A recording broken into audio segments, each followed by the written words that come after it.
get a base script. Yeah, it's on the script that he gave you. When I got the script, it was a bunch of flat tiles without walls, and I had to adjust the weight to get something that resembled. How do you get there? If I hit it hard enough,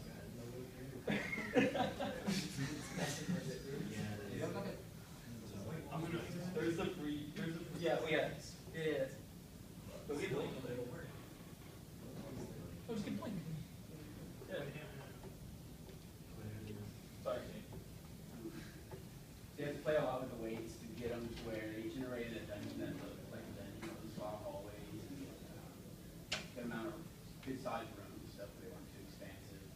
And then I had to identify each one of the tiles, which one of the attributes of it, where the walls fell and so forth. It was surrounded by other center tiles, it's where the killers would come in.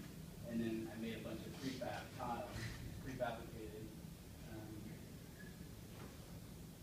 collections of assets, and they would get attached to those depending on which type they were. They were each type. And after it makes the whole maze, we have two unique rooms: the boss room and the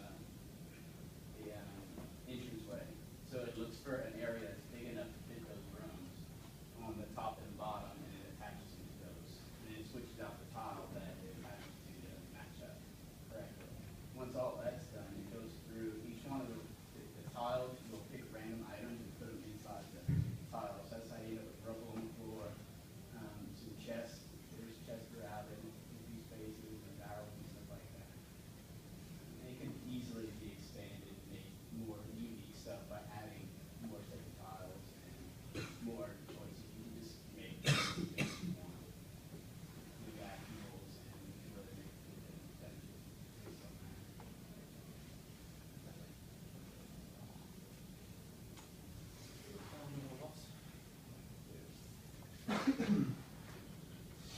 Another system that I implemented, pretty much by myself, was the status effect system, which is kind of a staple in this kind of game. I think we have like 3, but we just never got around to making them. But the whole idea while I was designing the system was to make it as easy and as safe as possible for anyone to just go in, create something, just, oh, I had an idea while I was doing whatever, and they make it, and it's just done, it works. So I spent a lot of time kind of planning it out and using a large level of like inheritance and like events that would be called for pretty much like when you get a status effect when it's updated, when it ticks and then when it falls off. And basically the end result was you could just create your own module and just inherit from this class I made, and then just tell what to do in this big system, handles everything else for you. So it was really fun to do it. It was a huge learning experience. It was really frustrating, and I kind of went to darkness for a couple of days. When I finally finished, it was a good feeling. But but it was fun to do. It was a challenge.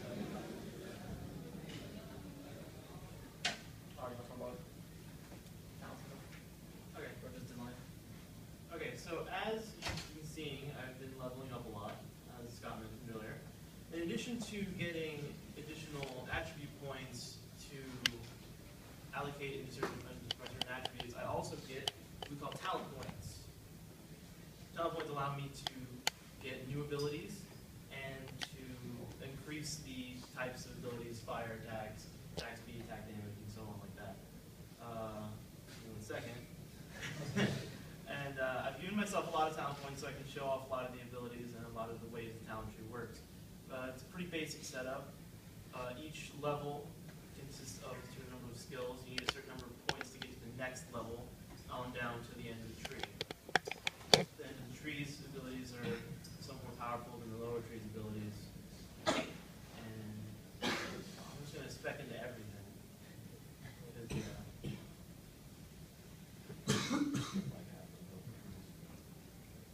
And show off a lot of the abilities. But anyway, so my main job was the progression of the game as giving meaning to the player for gaining new abilities and new powers as they level up. And the way we do that in 3 primary ways. The first is with equipment. Equipment, as the player gets more powerful, they'll get more powerful equipment, which raises their stats. The second way is with attribute points, as you saw earlier, which can increase our movement speed to crazy speeds. And the third is the talent points, which can give you newer, more powerful abilities. And there's also the spell book, which can give you where you can reallocate abilities. I'm looking for my favorite one. So I can use it.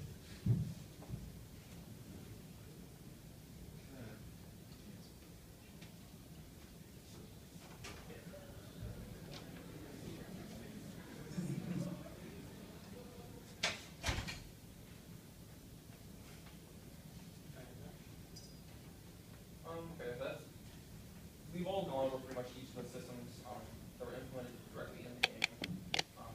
That also removed, with that also removed more of the design of the game, with like the art and sound. As you've seen the whole time, there's just really cool part of systems that we've been messing with. At about the same time when we started developing the ability system, Scott and I started developing a lot of the power systems.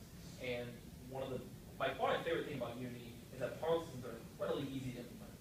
With about a week's worth of research and implementing, looking at games that implement the Unity sharing power system and looking at what they did, I had a pretty good grasp of how to do a lot of stuff. With a lot of, with a few 2D assets we found online for these particles, or stuff we made ourselves. We made it, really beautiful looking particles. And all the effects are done by us. All the scripts that handle all of the ballistic movement, any of the rotations you see are all done by us. And so that was a really cool part. And I think that's a really cool way to make this game feel really fun, really satisfying to play. When you have like sparks flying around, and you're smacking dudes in the face, and there's stuff flying out. And again, that was really modular as well. If you want to make a power system, you can just combine 2 or 3 together, and you can make a amazing power system that looks good. Andrew will talk to you more about the art assets we had and the level design. So I've created pretty much the overworld for the game, as far as what you see here, the forest area and our hub area. We also have a third area that we're not going to show to you, called the desert. Just too much to show you at one time. So yeah, so creating the game, I learned a lot about the overworld system and just terrains in general, how they're created and stuff like that. All the assets, having those assets there that's involved, cut the time down at least 75% that I had to do, and just learning about how to level out terrain to create mountains, little hills here and there. There's a lot of different tools, a lot of brushes. Kind of you think of when you go to Photoshop, they have brushes, the paint tools. It's kind of the same thing.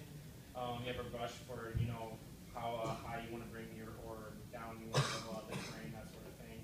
And as far as coloring the terrain, the textures and stuff like that, like the grass, the ground, all that, the rocks, and individually placing the rocks, having that in was really nice.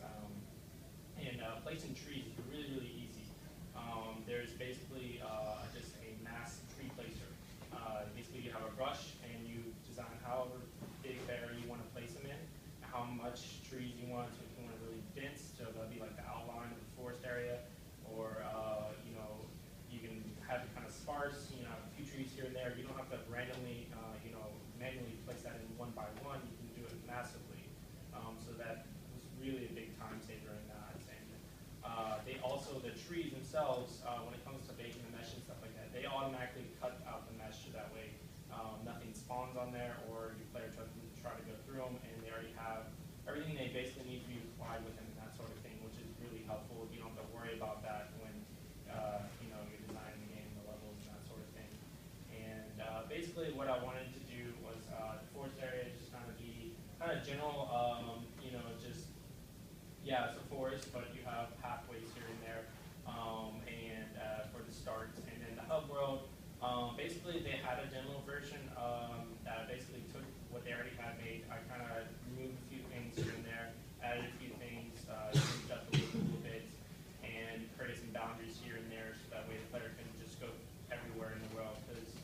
The worlds are actually really, really big, a lot bigger than we can actually see on the screen at one time.